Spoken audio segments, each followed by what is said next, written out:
of its purport. Sūta Gosvāmī said, when Śukadeva Gosvāmī was thus requested by the king to describe the creative energy of the personality of Godhead, he then systematically remembered the master of the senses, Śrī Kṛṣṇa, and to reply properly, he spoke thus. Purport by Srila Prabhupada. The devotees of the Lord, while delivering speeches and describing the transcendental attributes of the Lord, do not think that they can do anything independently. They think that they can speak only what they are induced to speak by the Supreme Lord, the master of the senses. The senses of the individual being are not his own. The devotee knows that such senses belong to the Supreme Lord, and that they can be properly used when they are employed for the service of the Lord. The senses are instruments, and the elements are ingredients, all endowed by the Lord. Therefore, whatever an individual can do, speak, see, etc., is under the direction of the Lord only. The Bhagavad Gita 15:15 confirms this. Sarvasya chaham hridi sanivishto mata smritir jnanam apovanam cha. No one is free to act freely and independently, and as such, one should always seek the permission of the Lord to act or eat or speak. And by the blessings of the Lord, everything done by a devotee is beyond the principles of the four defects, typically of the conditioned soul. Om Ajnana Timirandasya Gyananjana Shalakaya Chakshurun Militam Yena Tasmai Shri Gurave Namaha.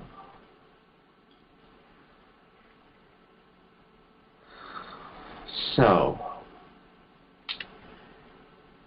Iti Upamantrito Rajna. I looked up this word, Upamantrito, and it refers to not only just requesting, but it means very ardently, almost like begging, or in great, great respect, to ask a question. So, thus, it Upamantrito Rajna, Guna Anu Katane Hare. So guna means the attributes, the qualities of the Lord. Specifically in Srishti, Sthiti, Pralaya. This is what Maharaj Scripture is asking about, the creation of the Lord. So he wants to know all about the attributes of the Lord in his creative energy. So the Lord is not senseless. He is the origin of all senses. And that is the meaning of Hrishikesham. Hrishikesham anusmritya. So you see there's two words here, two root words, anu katane, and then anu, smritya. So anu usually, it means to follow or to do things properly. It's just like if we were to desire to become a physician, we would have to study not only books, but the books are representation of a whole body of knowledge that has come in the past, and we need to be taught even those books by a learned professor. So to be a doctor, authorized physician, you have to follow in the footsteps of previous physicians.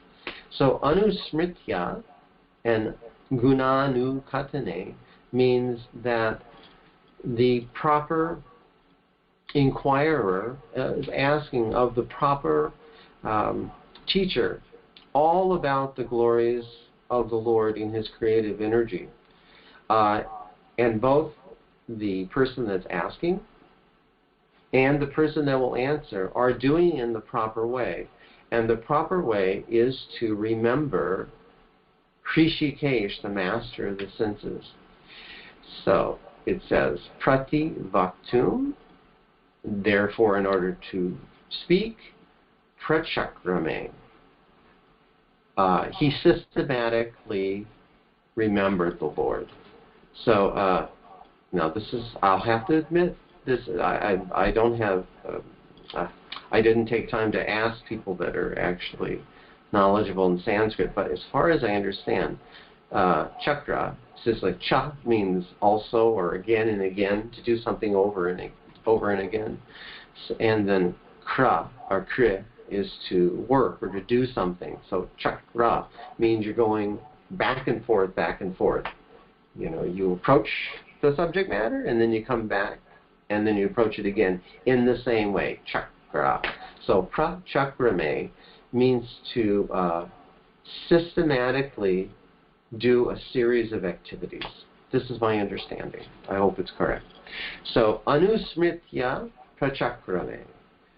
In order to answer properly, Śukadeva Gosvāmī is remembering Śrī Kṛṣṇa, the master of the senses. So what I'm going to do now is take away one screen so that the PowerPoint, for everybody that can see it, that's interested in looking, you'll be able to see it a little bit better here. So this verse, I think it can be boiled down to this one statement, that in order to understand and to speak the glories of the Lord, one has to honor the Lord of the senses. I think that would be the essence of this particular verse. So, devotees of the Lord, they systematically, as a matter of course, always remember that they cannot do anything independent of the Lord. The Lord empowers them, actually empowers every living entity. Ego bahunam yo vidati kaman.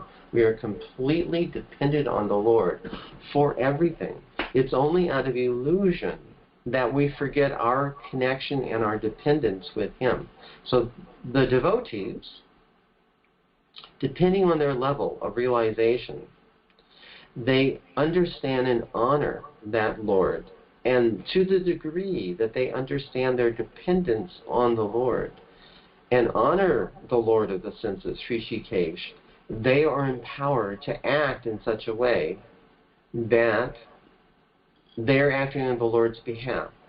Many times we have heard the example that just like if you have a viceroy of a state or an ambassador of a state, he is a plenary expansion of the state, in the sense that every act that he performs in that capacity is as good as the state. When he signs his name on some sort of a compact and agreement with another state, it's as good as that state being there. It's their representative. So similarly, when the devotee is fully engaged in the service of the Lord and understands his relationship, and as it's stated here, anusmritya and anukatane, when he properly remembers and speaks about the Lord, then he's empowered by the Lord to act just as if the Lord is right in front of us. That's the position of the devotee. The Lord acts through him. In contrast to this, we have the Shunyavadis and the Nirvishesha vadis. They do not acknowledge the Lord being the master of the senses. They say that the Lord is illusion and that everything is illusion, therefore they're called Mayavadis, or the doctrine of Maya, of illusion. So what I'm going to attempt to do is to show how the Mayavadis are mistaken and offensive to the Lord in their whole approach of trying to understand the Vedic literatures and the goal of the absolute truth, compared to the devotees who surrender to the Lord and thus fulfill the desire of the Lord therefore empowered to understand and to speak about the Lord's glories. So, in Srila Prabhupada's purport, he's making some very important points. That the devotees never think that they're independent of the Lord in describing or giving speeches about the Lord. They always properly glorify the Lord, understanding that they can do nothing. Either their power of speaking, their power of eating, their power of walking, whatever they do, the devotee knows that the Lord is in charge, that He's the one who's ultimately controlling all of these things. Therefore, His name is Kṛṣṇa. Kṛṣṇa means the senses, and Isha means the controller. So that Kṛṣṇa must be honored. The senses are not our own. The senses belong to the Lord. Since they belong to the Lord, they need to be employed in His service. It's just like if we pay our taxes to the government, we send it to the IRS officer, and then he deposits it into the proper account. If he utilizes it for his own purposes, then he's a criminal. Similarly, the devotees of the Lord understand that His senses are not His own. They belong to the Lord. And if he thinks that they're independent of the Lord and can be used in other than the service of the Lord, then such a person is a thief. I'm going to click the next slide here. I know not everyone can see it. But actually, just Maharani can't. But all the rest of you have the opportunity to look at the PowerPoint if you like. But as you see here, we have the living entity who has his mind, and centered around the mind. The input comes from the eyes, the ears, the nose, the tongue, and the sense of touch. So Srila Prabhupada is pointing out that the senses are instruments of action and instruments of acquiring knowledge of the outside world. And the elements are ingredients. So it's just like if we have a child, and as a young child wants to assist the mother in baking a cake, there's two things. There's the ingredients, the flour, the sugar, the milk, whatever goes into it, and then there's the instruments, the bowl and the ladle and the mixer, whatever. You need these two things together. But neither the instruments or the ingredients are owned by the child. They're all given by the mother, the material nature, in order to enact some purpose. So the devotee always remembers this, and therefore, in his acts of speaking, seeing, etc., he always knows that it's all being done under the direction of the Lord. So Srila Prabhupada quotes this verse from the Bhagavad Gita, Sarvasya chaham hridisani vishto mata smritir jnanam aponam cha. So He is the cause of knowledge, remembrance, and forgetfulness. And of course the rest of that verse is Vedaischa sarvair aham eva vedyo vedanta krit vedavid eva chaham. So if Krishna is the goal of the Vedas, He is the compiler of the Vedas, and He is the knower of the Vedas. So if we are to understand the Veda, the conclusion of the Veda, Krishna alone will be able to give us the ability or to take away the ability. We should never forget this. It's just like if we want to eat. Living entity in the conditioned states wants to enjoy this material world to the greatest degree, because we're spirit souls. We are meant to enjoy not only eternally but unlimitedly. But when we look for that in the material world through the instruments that are material and the ingredients, which are also limited because they're material, we can never find satisfaction because we want something unlimited in that which is limited. So if we want to eat, we want to eat the universe if we could. Only our stomachs limit us. So even though we want to, for instance, eat unlimitedly, we can only consume and digest a little bit. Similarly, knowledge is the same way. We are very, very limited. Madan Mohan Prabhu the other day was speaking about this very nicely in his class, that Krishna will give us the ability to understand to a certain degree. We only can understand as much as the Supreme Lord reveals to us. Krishna has the power to understand himself fully, and even he, because he's always expanding himself, there's a competition between his knowledge of himself, his own glories, and his ability to expand himself eternally and unlimitedly. So we as living entities are very, very limited. We are jivas. Our capacity is insignificant. Therefore, we are completely dependent on the mercy of the Lord. He says in Bhagavad Gita, Mata smritir jnanam apohanam cha. So our power of remembrance, of understanding, and of forgetfulness is fully under the control of the Lord. So just like eating, that was the example I was trying to bring about, is that just like you're very, very limited to our capacity to eat, we can only eat a certain amount, that's fully controlled. You can also, whatever we eat, can either be good or bad. It can give us health or it can give us disease. But the amount that we can receive is fully controlled. It's only a little bit. So similarly, our knowledge, our understanding, our remembrance, all of those things are very, very limited. But what is the goal of our seeking understanding? That is either good or bad. Just like you can eat something good, you can eat bad. It's limited without a doubt. But it's our choice for what we're going to consume, either food or knowledge. They're both the same. I hope you understand my analogy. I didn't get lost there. So no one is free to act independently.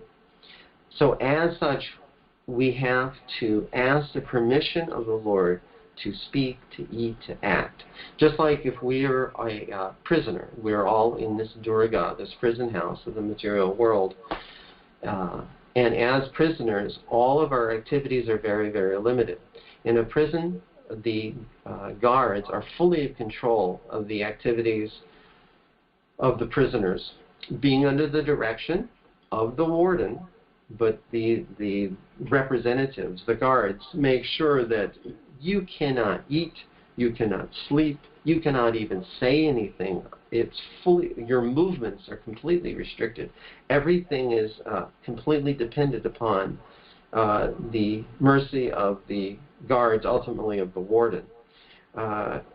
So we should always understand that being entrapped in this material body with eyes, ears, nose, and tongue, and then the elements, that this is very controlled. We are a prisoner, and therefore we have to seek the mercy of the Supreme Personality of Godhead. So that's why the word in the verse was anukatane and anusmritya, and then especially the last word, prachakrame, systematically remembering the Lord. Whenever we attempt to do anything, we should seek the blessings of the Lord. And if we can do that, then the four defects that limit the living entity, the limitations of our senses, and of course we have a tendency to cheat, etc. The four defects of the living entity.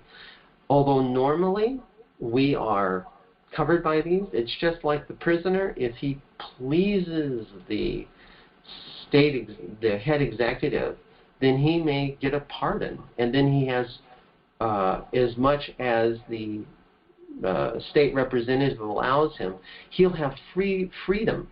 He can even go outside on parole, or he can give complete freedom by the grace of the state executive. He can get a pardon, and then he has complete freedom to walk outside of the prison. So similarly, the conditioned soul, even though he's trapped within this body, if he remembers systematically the Lord of the senses, then that Lord will empower him to act in such a way that the defects of living entity normally that affects everyone in this material world are absent. So he acts just like the Lord, the same freedom as the Lord. Now, a question may arise that we have these material senses, the instruments, and the material ingredients, the elements, light, sound, smell, touch, and the object, the perception. How, by utilizing the material mind and senses, can one possibly describe transcendence? How, by speaking with the material tongue and speaking words that describe material objects, can we describe and understand that which is beyond the senses? This is the question that Śukadeva Gosvāmī asked of, Maharaj Parikshit asked of Śukadeva Gosvāmī in the 10th canto of the Srimad Bhagavatam. How is it possible with the material mind, the vibration of words which are made of material sound, can one understand Vedic knowledge or approach transcendence? So now I'm going to, please don't think I'm going off the deep end or something, but I'm going to go to the next slide here. This is a little bit technical. That's why I was hoping the visuals would help. I'm going to first of all present the understanding of Mayavad philosophy, because this is a very essential question. And as a matter of fact, in the 10th canto, this she has in my notes, chapter 87, Prayers of the Personified Vedas. It is pointed out that Maharaj Parikshit asked this question specifically to establish if, in the ultimate sense, the absolute truth is either personal or impersonal. So, I am going to be quoting from the Vedanta Sara of Sadananda Yogendra. Sara means essence, so Vedanta Sara is a composition, it's a commentary on the Vedanta Sutra as presented by Shankaracharya. So this is a big impersonalist, Mayavadi, who's mentioned in the Chaitanya Charitamrita. So this is a series of verses. I'm going to read 4 verses, and then a commentary by Swami Nikolananda, who's a disciple of Vivekananda, and of course was from the Ramakrishna mission. So all big Mayavadis. So he says in his commentary on the Shariraka Bhasya, so we got 2 commentaries, the commentary upon the commentary. Sadananda Yogendra says, ignorance is said to be one or many according to the mode of observing it, either collectively or individually. As, for instance, trees considered as an aggregate are denoted as one, that is, the forest, or water is collectively named as a reservoir, so also ignorance existing in jivas, being diversely manifested, is collectively represented as one. This aggregate of ignorance, on account of its being associated with the perfection, pure intelligence of Brahman, has a preponderance of pure sattva. Consciousness associated with this is endowed with such qualities as omniscience, universal lordship, all-controlling power, etc., and is designated as an undifferentiated, the inner guide, the cause of the world, and Ishvara, on account of being the illuminator of the aggregate of ignorance. So bear with me here. I know that that's hard for devotees to hear, but we should know what their position is. So the devotees understand Hrishikesh, he's the master of the senses. So here Sadananda Yogendra is saying that Ishvara is the aggregate of ignorance. So in commentary on this, on verse 38 specifically, by Swami Nikhilananda, he says, the word Ishvara, popularly known as God, has a peculiar meaning in the Advaita philosophy. The Vedantist does not believe Ishvara to be the absolute existence because he is unreal as a phenomenal universe. Brahman associated with ignorance is known as Ishvara. The difference between Ishvara and the ordinary man is that the former, though associated with Maya, is not bound by its fetters, whereas the latter is its slave. Ishvara is the highest manifestation of Brahman in the phenomenal universe. So I have the next slide here, a visual that might help to illuminate what he's saying. If this is difficult to understand, then that is understandable for devotees, because they're twisting everything, and how they come to their conclusion. You really, really have to twist your mind in order to come up with these kind of conclusions. But anyway, just so we can try and understand what their position is, he's saying, Sadananda Yogendra, that ignorance, or avidya, can be spoken of as either one or many. So individually, just like you have a tree, you can speak of it collectively as a forest, which is one, or just as a drop of water individually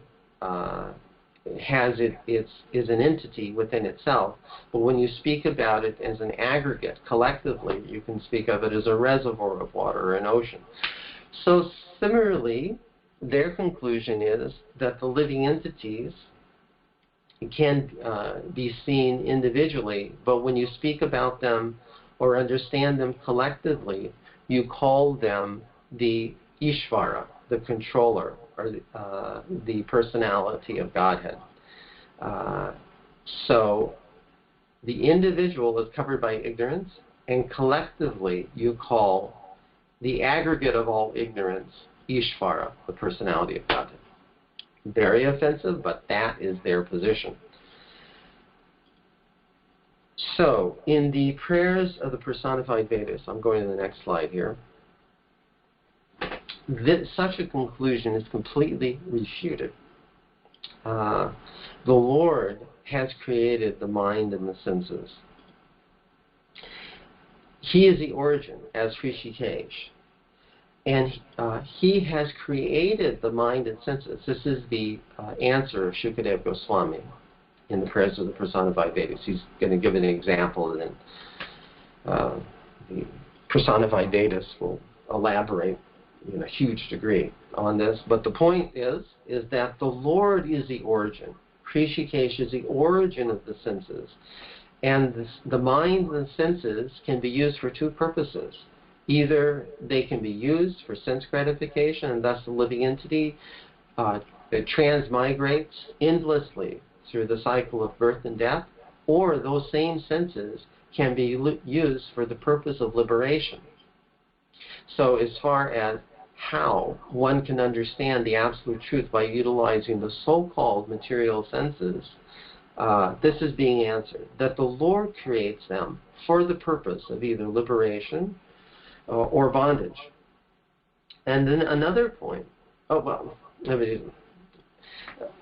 just like as I gave the example before, just like if you were to eat, utilize the senses to eat, you can either eat something bad and have poor health, or you can eat something good and have very good health. So similarly, the senses can be utilized in either way. But another point is that the Lord is the one who created the mind, the senses, and the intelligence. Let me go to the next slide. This might help a little bit. So just as the example many times is given is if you have the sun, and then below the sun there are the clouds. The sun is always shining, And from the sun comes atomic shining particles. The particles of sunshine are always present with the sun, eternally. However, sometimes the shining particles can be covered by the cloud. The cloud is a temporary manifestation, and the sun creates the cloud. So similarly, the living entities are eternal parts and parcels of the Lord. They're like shining rays. We always exist, coming from the Supreme Sun of Śrī Kṛṣṇa, the origin of all. However, by the power of the sun, which never becomes covered, only the living entities' shining ability becomes covered temporarily. Similarly, the living entity, he becomes covered, but the Lord, just like the shining sun, he never becomes covered. So here's the next slide. We want to give reference from the Vedanta Sutra, and the Vedantas, so-called Vedantas, the Mayavadis, utilize the Vedanta Sutra in order to present their own concocted philosophy. So let's look at just the first two verses of the Vedanta Sutra. It says, in verse 1, Atato Brahma Jigyasa. So Atato means now, in the human form of life. After passing through all Vedic knowledge in regards to the Karma Khandya and Jnana Khanda, one comes to the point of inquiring about the absolute truth.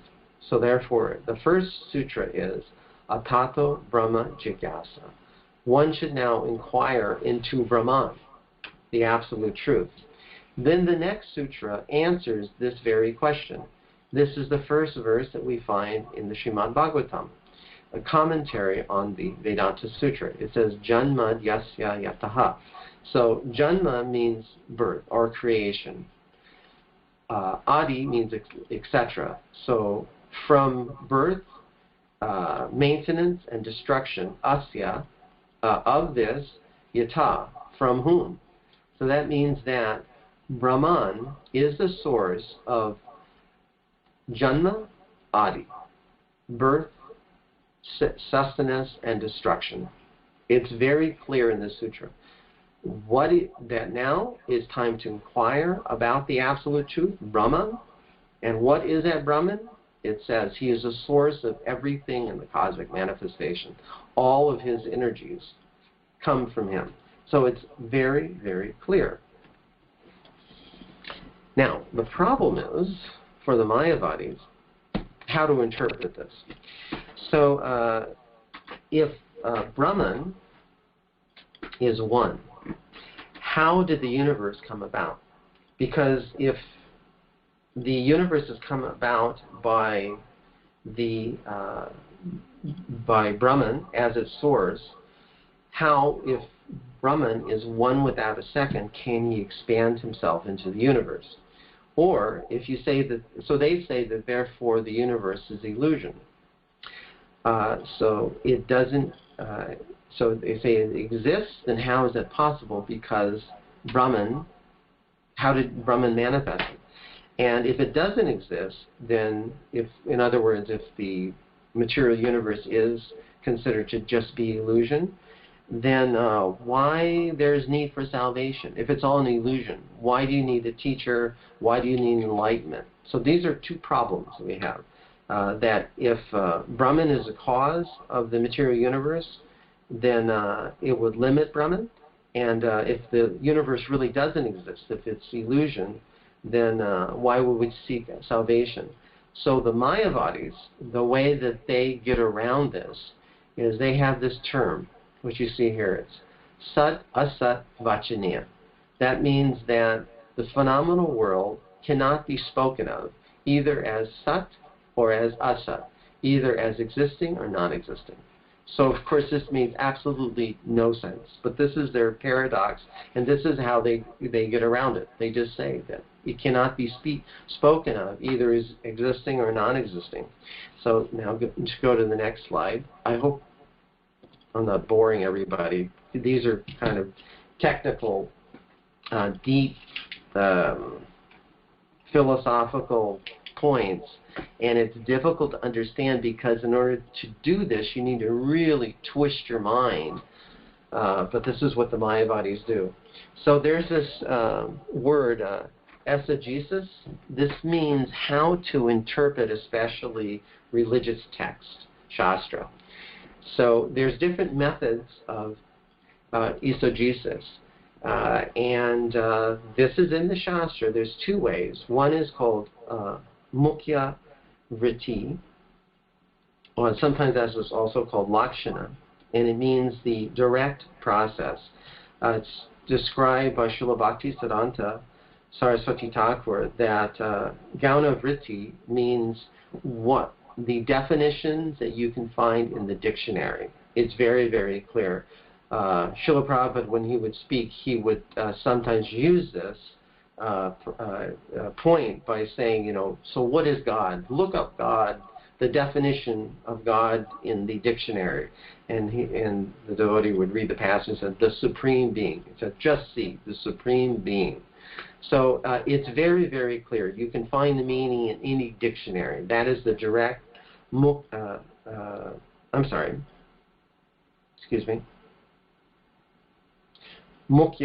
Vritti.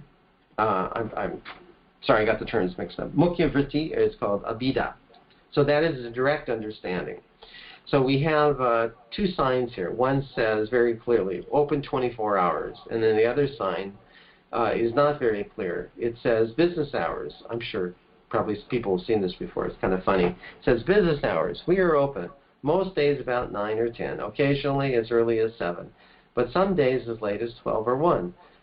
We're closed about 5:30 or 6, occasionally about 4 or 5, but sometimes as late as 11 or 12. Some days or afternoons we aren't here at all. And lately I've been here just about all the time, except when I'm somewhere else. But I should be here then too. So kind of a funny little sign. This is an example of what's called Gauna Vritti, or also Lakshana. Sorry, I got that term mixed up, so it's called Lakshana. So you've got two signs. One is very, very clear, easy to understand. Mukhya Vritti, it's direct. You don't need anybody to interpret this. It's very clear. And the other is Gauna Vritti, a sign which is extremely confusing. Who's going to make that out? What does that mean? So sometimes in Shastra, things are given that are not clear, and then you have to interpret it. That's the indirect process, or Gauna Vritti. So what the Mayavadis do is they say that almost everything in the Shastra is Gauna Vritti, and therefore there's a need for interpretation. So they take that to the extreme degree. Now I'm going to go to the next slide. Here's some other terms that I thought it would be helpful to see a visual of this. So Shankaracharya, using the exegesis of Gauna Vritti, that the Shastras need to be interpreted for their indirect meaning, he has a two-tiered interpretation of the Shastra. One is called Vyavahara, and the other is Paramartha. So if you just bear with me. Vyavahara means conventional knowledge. It's knowledge and ignorance, because they say that the living entity, now this gets back to the whole point about how do we understand transcendence when we are in the conditioned state. How with the material mind and senses can you understand that which is beyond the mind and senses? So Shankaracharya, what he says is that therefore there's two types of interpretation of the Vedanta. One is called Vyavahara, or the lower truth, that which you can understand in ignorance, but the ultimate is called Paramartha, or the higher truth, which cannot be understood until you've transcended. So therefore, when the Vedas speak, they speak, it's full of ignorance, because we're in ignorance, so it can only be spoken of in ignorance. So whatever the Shastras say in this Vyavahara, we should understand is a lower truth meant for those who are embodied and conditioned. But ultimately, there's the highest understanding, which is called Paramartha. So if we remember the verse we just quoted from the Vedanta Sutra, he does a number on this. Tato Brahma Jigyasa. This is the very first verse of the Vedanta Sutra.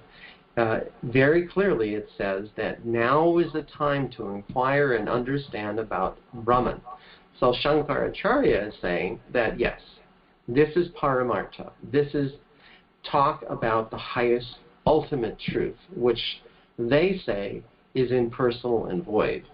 Then when Srila Vyasadeva, in the next sloka, he says, Janmadyasya yataha, that the source of everything is that Brahman. Then Shankaracharya says that this is vyavahara, it's conventional. Now, this is an example, let's go back to the previous slide, of Mukhya Vritti and Gauna Vritti. What makes more sense? In the Vedanta Sutra, when it says that we should understand the absolute truth, and in the next sloka, Srila Vyasadeva says that absolute truth is the source of everything, are we to take the indirect understanding that Srila Vyasadeva, he puts forward the question you need, the conclusion, now is the time to understand the absolute truth, and then the next sloka, he says something in ignorance. He says that absolute truth is not really the source of everything, but actually the impersonal Brahman is the source of everything, or is the ultimate truth, that everything is Maya. Isn't that a stretch? But this is what Srila Vyasadeva, this is what Shankaracharya is presenting, that Srila Vyasadeva is contradicting himself in the very next sloka. So therefore we have the Srimad Bhagavatam. The Srimad Bhagavatam starts with Om Namo Bhagavate Vasudevaya. There is no question about who he's speaking about. The son of Vyasadeva, the source of everything, Śrī Kṛṣṇa, the personality of Godhead. He is Janmadyasya yataha. He is the source of everything. So therefore, the Mayavadi philosophers cannot touch the Srimad Bhagavatam. It is very, very clear. Therefore, the Vaishnavas take the direct method, which is Mukhya Vritti, not the indirect method, which is Gauna Vritti. This is the next slide. I just have 2 more slides left, and then I'll try and finish up here. Another point, which is brought up in the prayers of the personified Vedas, is that the absolute truth, he has created the mind, the senses, and the intelligence. So the absolute cannot be without mind, senses, and intelligence. But those senses and intelligence have to be transcendental because they existed before the creation. The very word created, that created the senses, that means that he has to have a transcendental intelligence. Otherwise, where did everything come from? It's just like if I have a picture of a family tree here. In the family tree, if you go back to the origin, you see that those people look like all the rest of the people that are on the family tree. So just like a father, when he begets a child, the child has hands and legs, as well as the father, who also has hands and legs. It should be expected that if the child is born of the father, then the father also has all of these attributes, hands and legs. Something doesn't come from nothing. If we understand the effect, then we will understand the cause. So, in conclusion, what is better? A better method of understanding the text, in the indirect way or the direct way? What is more unstrained, free from contradiction, self-evident, and elegant? Elegant is a mathematical term as well, and it means that in mathematics, if you can arrive at a solution that has a minimum amount of steps, so therefore is very, very simple, and it's consistent, it's applicable in every situation, then that's elegant. Similarly, in philosophy, an elegant philosophy means that it's universally applicable. Its conclusions always fit. There's no contradictions, and it's very simple and self-evident. So we have to choose which way to understand the Shastras, and I hope from my little presentation here that that will be obvious. So how to become empowered by the Lord to understand and to present, to speak, and that is done by the grace of the Lord, so that we are empowered and therefore not controlled by the material nature, free from the four defects, only if we act under the direction of the Lord without any material contamination, so that the Lord will speak for us or through us. Therefore, that there will be no difference between the Lord speaking directly and He speaking through the devotees. Just as we learned in the beginning of the Bhagavatam, that there's two types of Bhagavatas, the book Bhagavata and the devotee Bhagavata. Both are the same. Whether the devotee speaks or you take directly from the Bhagavatam, they're both the same, because the devotee Bhagavata acts on behalf of Bhagavan, the personality of Godhead. So that's the end of my presentation. We only have about 6 minutes left for discussion. I'm going to unmute and see if anybody has any questions or comments. Okay, you're unmuted now.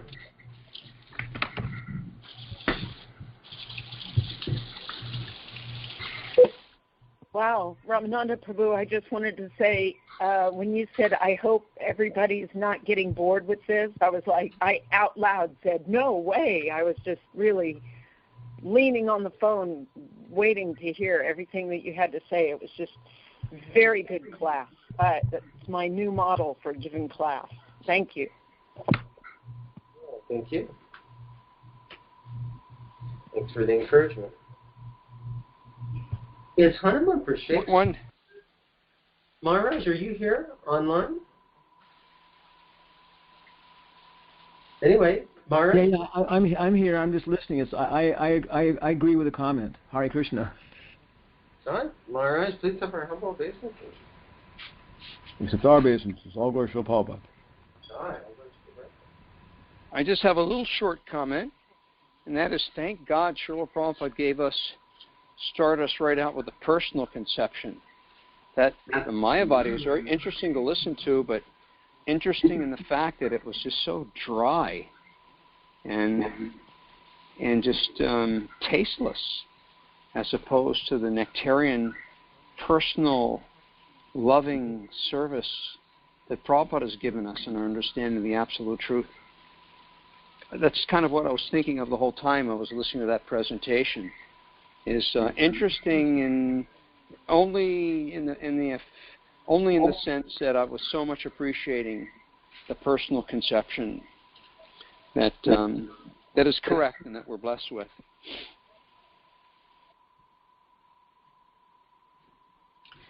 Yeah, you really, many times I've heard devotees say that, what does this really have to do with us? How many times you're going to run into Mayavadis? Somehow or other, I run into Mayavadis all the time, or at least aspects of Mayavad philosophy, impersonalism and voidism.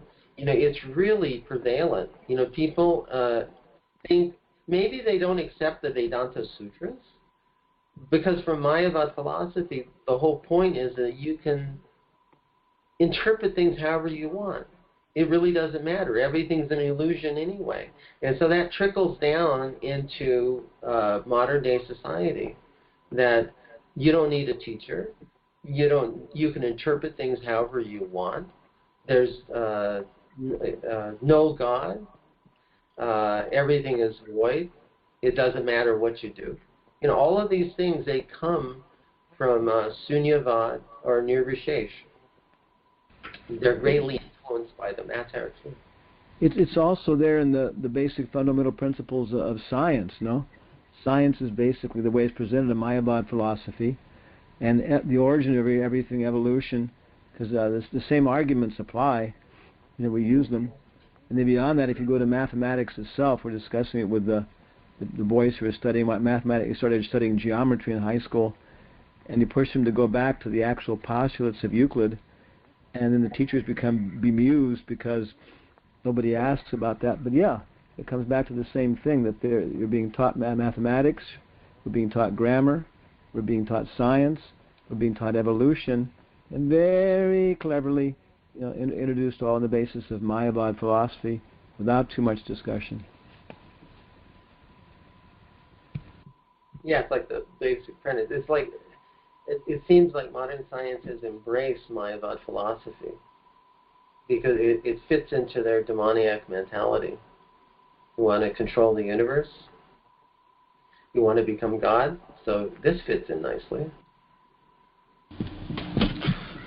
Haribol, Prabhu, thank you for your class, Ramananda ji. As far as I understand, actually, Mayavadis may believe in Krishna as a person or Lord Shiva as a person. They may believe that. In fact, they do. They actually believe that there are persons, spiritual persons like Krishna and Shiva. But the main difference between their point of view and our point of view as devotees is that they believe that the relationships with these personalities is just a stepping stone to actually reach the highest goal, which is the Brahmajyoti or Brahman. In other words, they believe that there is something beyond Krishna, beyond Shiva. And so in my arguments with them, I say, well, once you hear Krishna's flute in your heart, there is nothing beyond that. There is just nothing. There is no highest pleasure. Even if there was anything beyond Krishna, I don't really need to go there anyway. Because once you hear Krishna in your heart playing on his flute, then you are already there. In other words, there is nothing higher than that. But if there was, I don't even really want to go there anyway. But that is really the main difference. It's not that they don't believe in Krishna or Shiva or Brahma or the personality. It's just that they believe that there is something beyond that. Or they may believe that they are all the same. They believe that, well, all incarnations are the same.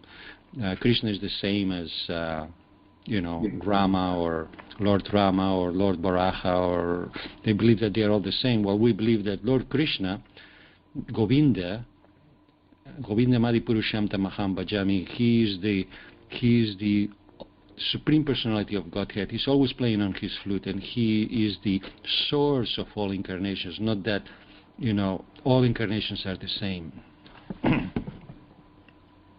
I was just listening on a lecture yesterday, and Srila Prabhupada was warning the devotees that you have to be very careful. There are many Mayavadis in the dress of devotees. They have Kunti Mala, they chant, they have Kirtan, sing Krishna's name, but actually inside they're simply Mayavadis. They want to become Krishna. And he quotes Bhaktivinoda Thakur, I believe the word is Kali Chela, that they're simply representatives of Kali. So the Mayavadis sometimes may present themselves as Vaishnavas, but actually they're the greatest offenders. I don't know that verse. How's it go? That Mayavadi Shunye Sarvanash. Anyway, that the Mayavadis are great offenders to the lotus feet of Krishna, and that anyone who hears from the Mayavadis and gets their understanding, then they're absolutely doomed as far as understanding spiritual life. That's what I was hoping to elucidate here, not just talk about Mayavad philosophy. Okay, thank you, Prabhus, very much for listening and coming. If there's nothing else, then we can end on time. Maharaj, are you back in the States? Yeah, just barely. My God, I almost died coming back. It was so hard. Really? But we're here then, yeah, basically at least until August we'll be here. Wow. This is wonderful news. Okay. Not as wonderful as your class. I think so. Okay. Well, thank you, Marish. We will definitely contact you. Okay, Hare Krishna. Thank you, Prabhu. All glories to Srila Prabhupada. Haribol. Bye. Hare Krishna. Haribol.